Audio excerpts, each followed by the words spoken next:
క్రీస్తు యేసునందు దేవుని పిల్లలైన మీ అందరికీ కృపయు సమాధానములు మెండుగా కలుగునుగాక. ఈ ఉదయం కొరకు ప్రభువుని గురించిన తన జీవపు వాక్కు. భక్తకోటికి పేతురు రాసిన మొదటి పత్రిక 4:19 దేవుని చిత్త ప్రకారం బాధపడువారు సత్ప్రవర్తన గలవారై నమ్మకమైన సృష్టికర్తకు తమ ఆత్మలను అప్పగించుకొనవలెను.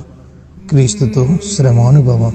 క్రైస్తవ విశ్వాసంలో శారీరకంగా కలిగే శ్రమలు ఒక అనుభవం అయితే, ఆత్మీయంగా కలిగే శ్రమలు ప్రత్యేకమైన అనుభవాలుగా ఉంటాయి. ఈ లోకంలో జీవించినంతకాలం ఎన్నో ఆటంకాలను ఎదుర్కోవాల్సి వస్తుంది.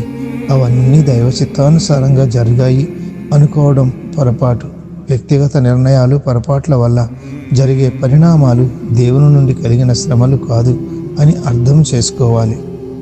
మన జీవితం దేవుని చిత్త ప్రకారం జీవించి సిలువలో విజయాన్ని పొందుకుందుముగాక.